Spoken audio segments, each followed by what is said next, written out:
Hi,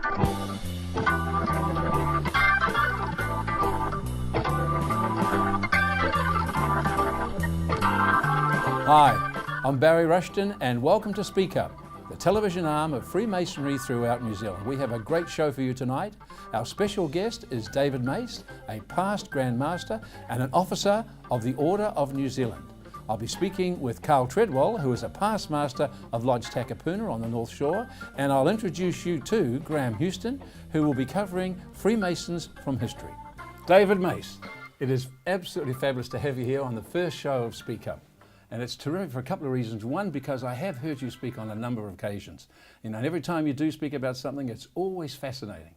And the second thing is that in your life, it appears that you've done so many interesting things in so many different countries around the world, but your basic profession is accountancy, and it never seems that those two words go into the same sentence, excitement and accountancy. They never seem to be together, but somehow you've done it. And it's been a wonderful life that you've had so far, isn't it? Indeed.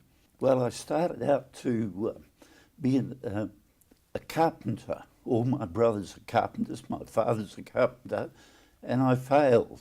And so inevitably I learned how to be an accountant, and that's how life started out, as a failed carpenter.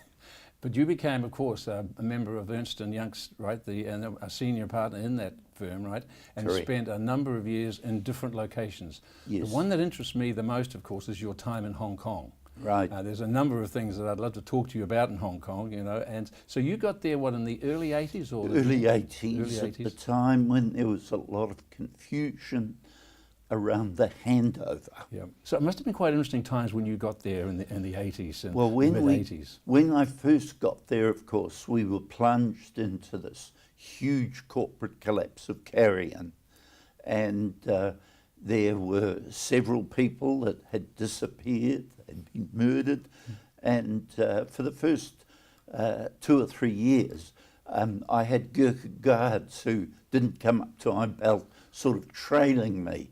Is that true? My family was still back in New Zealand, but I didn't tell them all about the Gurkha guards.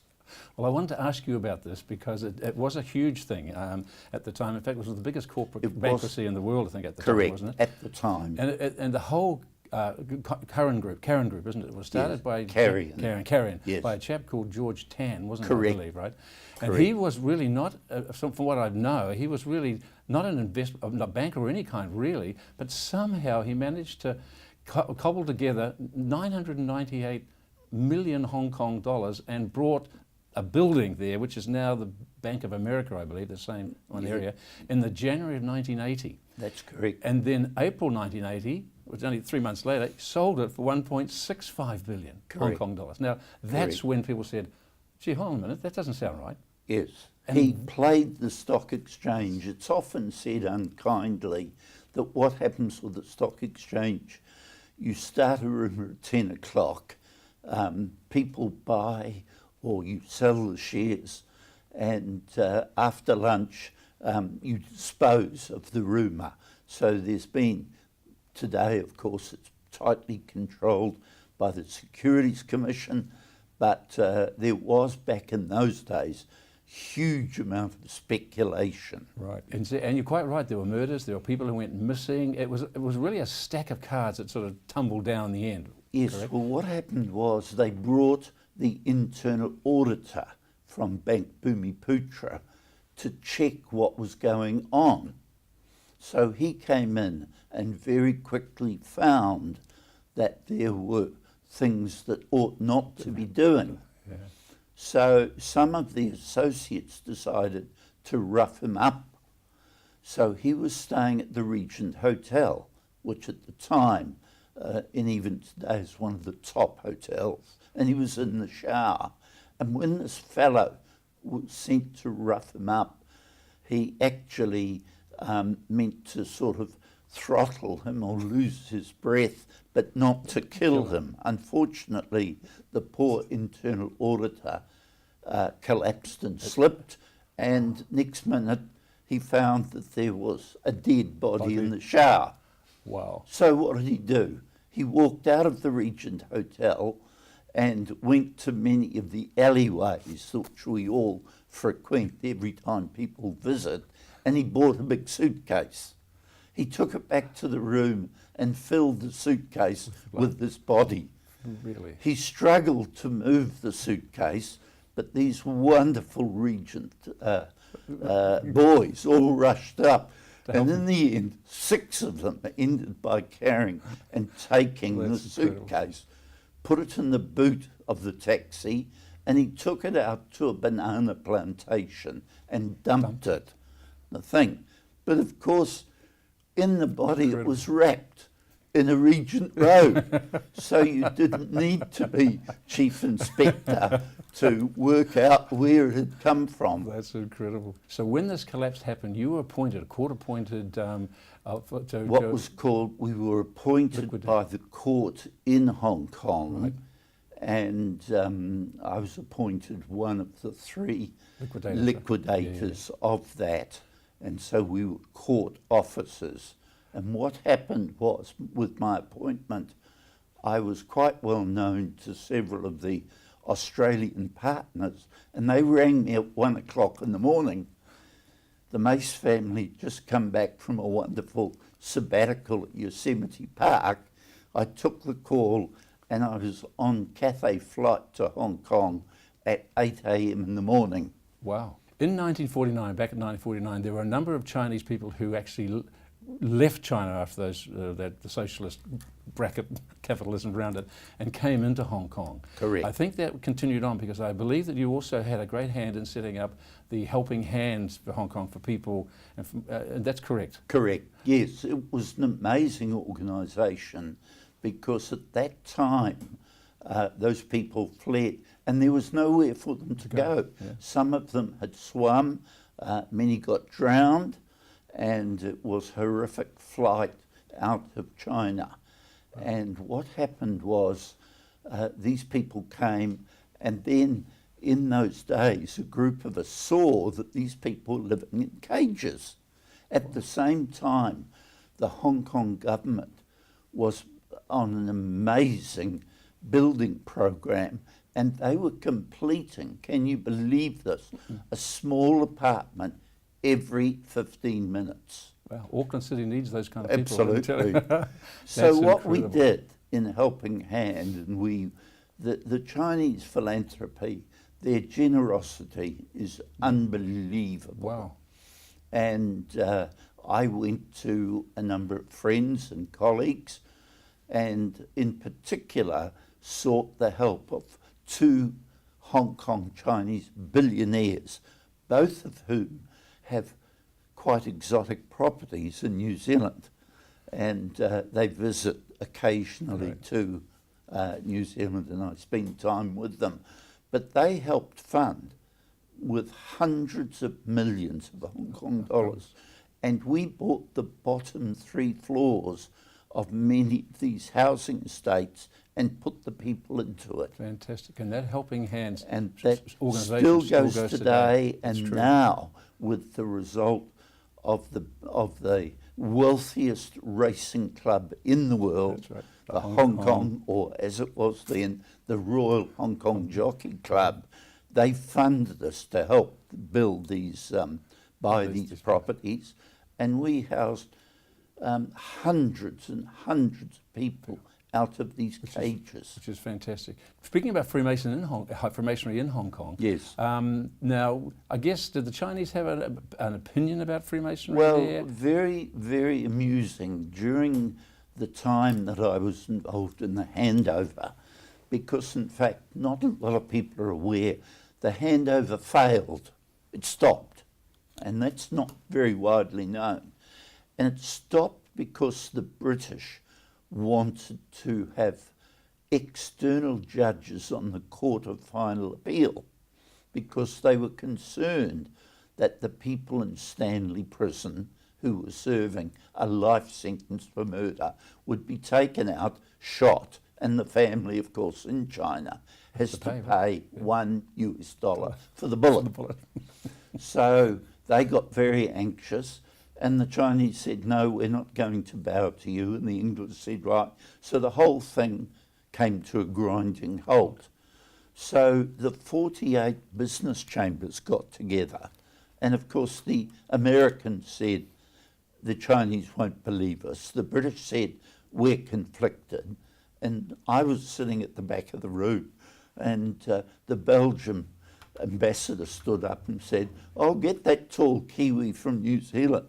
So I was appointed along with the brother-in-law of one of the Chinese taipans in Hong Kong, and we went up to the People's Hall of the Public and met Zhu Rongji. Right. And we said, look, we're apolitical, we don't want to enter into the argument, but do you realise what it will do to the wealth of Hong Kong? Oh, well, he said, and of course he spoke beautiful English, but he spoke in Mandarin through interpreters. He said, well, if the Brits want that, they can have it. So 10 minutes later we left with an agreement. Untouched. And then following that, the Chinese came to me and said, would I go on their side during the handover? And I played some small role, but I never told them my mother was English. Now, again, in 1996, I think you retired from Ernst Young. Ernst Young. But then you were appointed, I believe, as the Commissioner for the UN compensation, right? Correct. For the Gulf War yes. injury stuff. Yeah. Now, they were huge claims, weren't they? They were were 330 billion or something. $333 billion in total. Right. And I was acting in one of the engineering divisions, which included the Bekmi Dam, where the Kurds blew it up during the war. You know, David, this is that life in Hong Kong must have been, and other parts of the world must have been fascinating. I mean, I know you can probably talk for another 4 or 5 hours, and we'd love it as well. But let me just finish off on this, if I can. You came into Freemasonry, I think it was about 1963, I think it was, right? What was the thing? And I think you were only about 22 or 23 at that stage. Yes, 21. So what attracted you to Freemasonry at that stage? Well, I received huge encouragement from my father. His father, my great-grandfather, my grandfather had all had experience with Freemasonry, and it was something I joined and found a huge friendship amongst people of my age, and enjoyed it immensely. Right. I think too, having been a failed carpenter and learning in the accounting world, if you want to get somewhere, you've got to be able to articulate, you've got to have confidence on your feet. Right. And that's what Freemasonry initially taught me as a very young man. But I was incredibly privileged to have a very supportive wife who encouraged me. Mrs. Mace, right? Indeed. You know, Freemasonry has been, when I say good to you, I mean, you've done so much service to the community, and that's why you were awarded in 2011, I think it was, the Officer of the Order of New Zealand Merit. Correct. But also, as people may know, that you are a past Grand Master, so you reached the top of Freemasonry New Zealand. If there was one thing that you would say to a person, maybe a person looking here, that might say, oh, I'm a bit interested about Freemasonry, might think about joining a man, what was the one or two things you would say to that person about considering to be a Freemason? I think you mix with good people. It's not an organisation you join to get any benefit out of, but it gives you a sense of your own self-worth and the ability to help other people in the community. Great. David, it's been an absolute pleasure having you on. Look forward to seeing you again. Okay? Thank you again, my friend.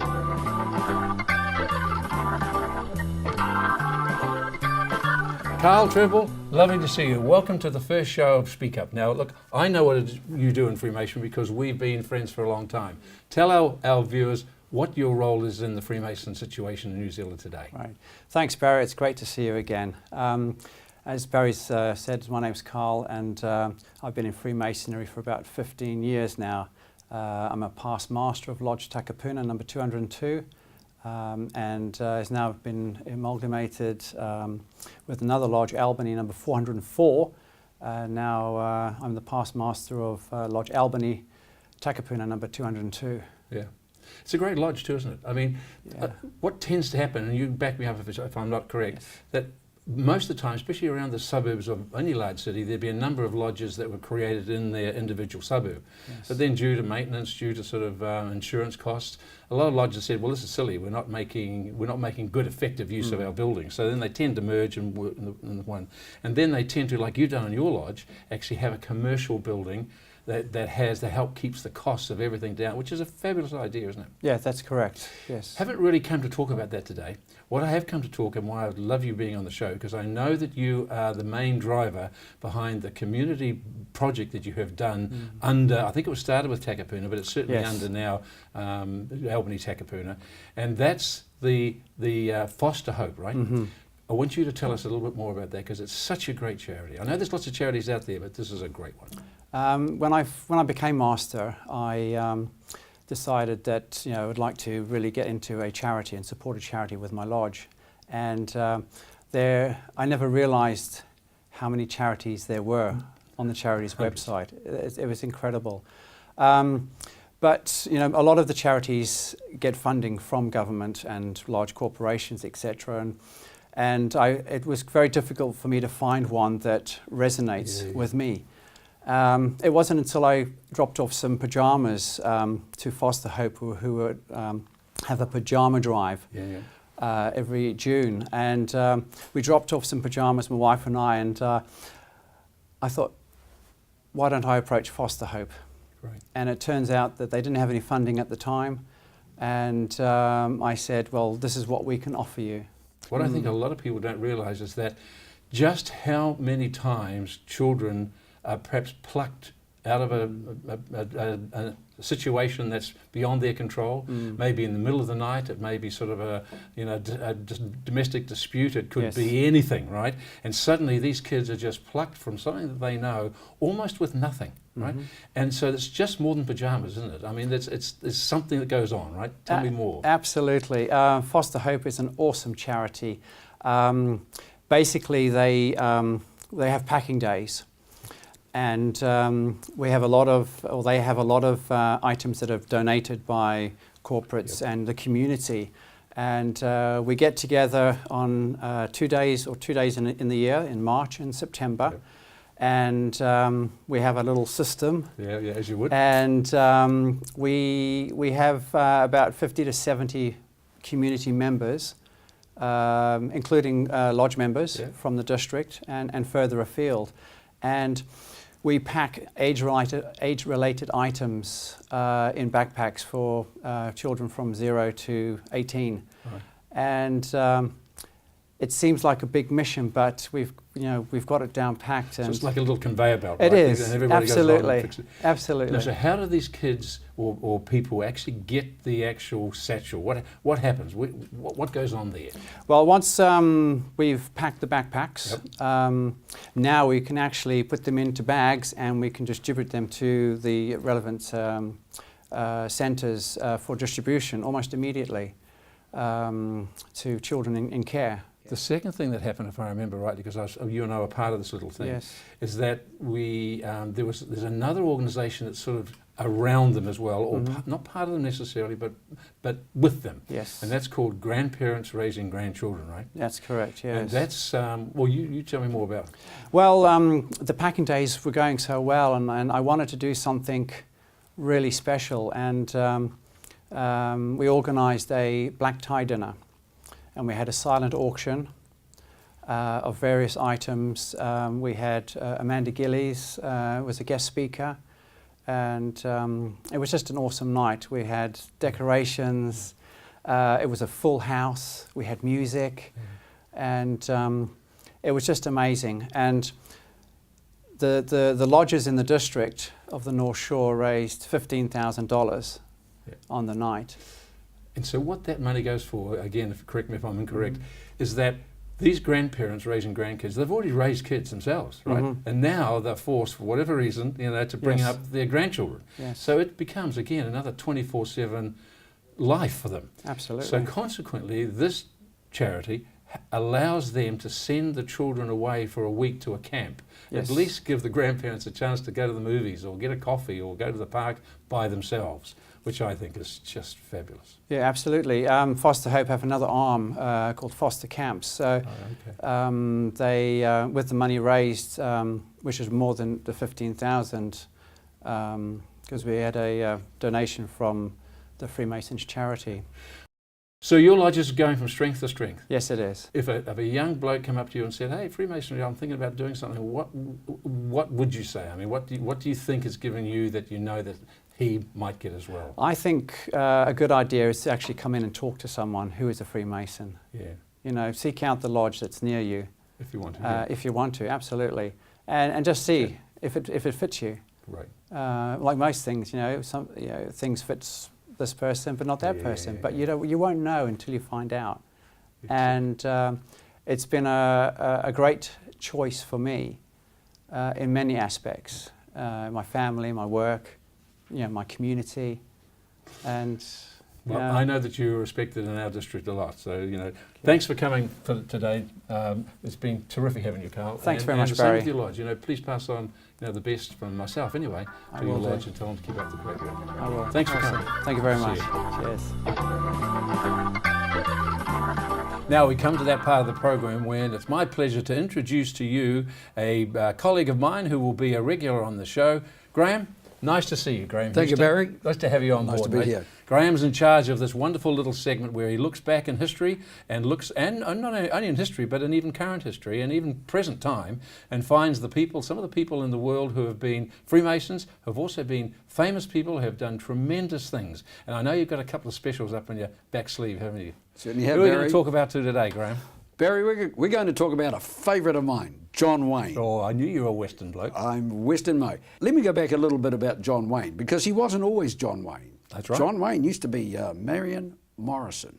Yeah. And it's a name that's not well known among a lot of people, but the name John Wayne certainly is. So we'll talk about it as John Wayne. Imagine being called Marion. I'd want to change too, wouldn't you? Well, I'd want to change. But the interesting thing was, he joined a lodge with Marion in the name. Wow. Yeah, it did. So John Wayne was his stage name, and it's a name that he had for most of his life. To most people, and particularly males, he epitomised rugged masculinity, a determination, an individualism. He had the walk. The swagger. He had the talk. Yeah. He had the voice, distinctive voice, and he had the height. And that seemed to make him the all-round American icon.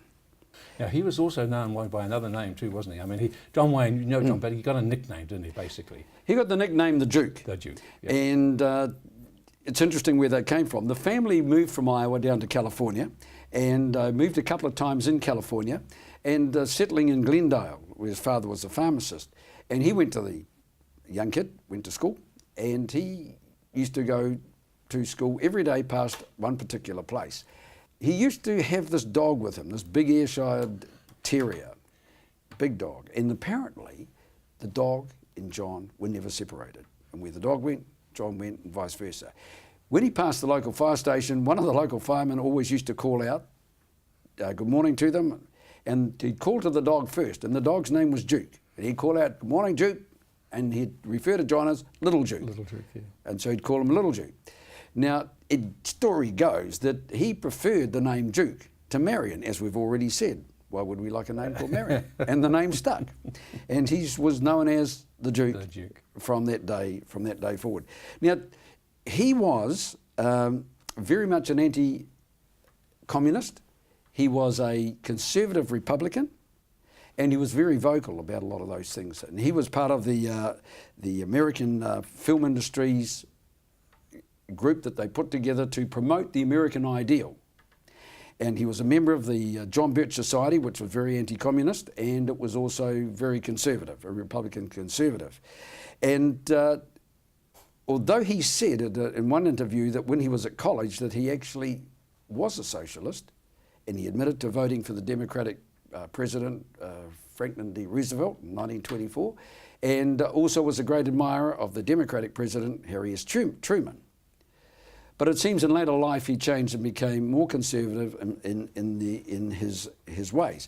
And it's in one of the quotes that is often said about him, which sort of illustrated the patriotism of the guy. He says, "Sure, I wave the American flag. Do you know a better flag to wave?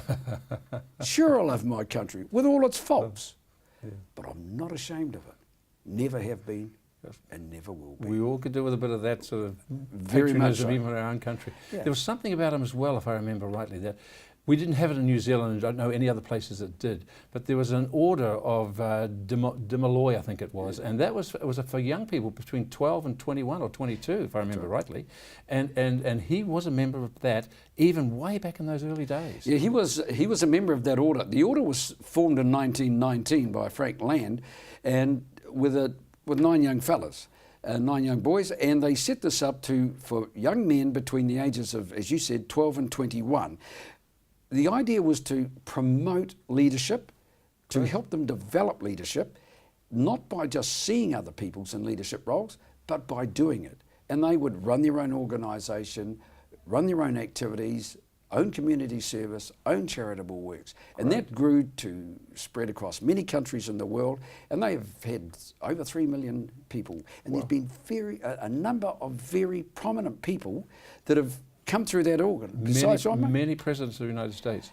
Yes. Do you know that it was named after the actual? Yes. After Jacques. Jacques de Molay, Right, who was the last Grand Master of the Templars and was burnt at the stake of the Knights Templar. That's a story in and of itself, but we'll That's cover that one. Another David, story, David. and we'll cover that. So he was a committed Freemason, was he? And there's a picture of him in the history books of John Wayne, of Duke, being initiated with his apron and all the others around it. A wonderful. They must have been thinking, "Wow, John Wayne's here. He's part of us," you know. Well, evidently he was very understated when he would go to lodge, that he never advertised the fact that he was going, and often would never say, "Yes, I'll be attending," because he wanted to go to lodge and be with people who were there for the right reason, rather than everybody go along because John Wayne was there. Great. And so he was quite understated in that way. Now the interesting thing was the records do show that he was initiated on 9th of July 1970, passed on the 10th of July 1970, and raised on the 11th of July 1970. But that seems to be something Americans do, is that they push these degrees together.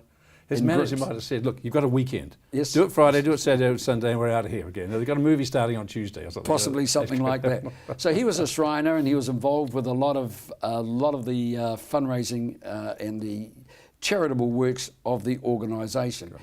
So he was a very, very much a committed man. Now, there's an interesting story about John Wayne.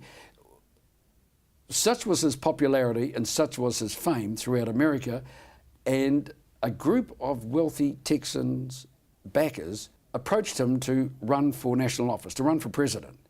And he jokingly said, no, he could never see the American public voting for an actor in the White House. But as history shows, that changed when Ronald Reagan One of the came. best presidents too, if I do may say, you know. Yes.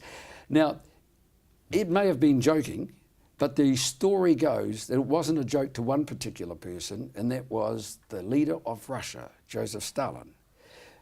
Although he liked the John Wayne movies, he did not like John Wayne's anti-communistic stands and he made that film in 1952, Big Jim McLean, to support the anti-communist stance. And he issued an assassination order against John Wayne. Wow. Unfortunately for Stalin, he died before the assassination could be carried out. Now, a number of years later, when Khrushchev was the leader of Russia, on a trip to America, he met John Wayne and spoke to John Wayne and told him that he personally rescinded the assassination order on John Wonderful. Wayne. Yeah. Graham, that's fantastic information, mate. Thank you for that. But it's great to see, that this kind of, there's stories out there amongst a lot of people. I believe next week you've got someone special for us too. It's something special, going back a long way in history, and it's covering a period which is, I find, fascinating in the life. And I'll Thank talk you, mate. then. Thank you, Barry. Look forward to seeing you next week, okay? Thank you very much. See you, mate. Well, that's our show for this week. Thanks for joining us. We've had a great time. Our special guests have been superb. If you would like to know a little bit more about Freemasonry, feel free to go to the Grand Lodge website, which is www.freemasonsnz.org. Next week, our special guest is a master craftsman in furniture making. You won't want to miss that one. So, until I see you again, have a great week.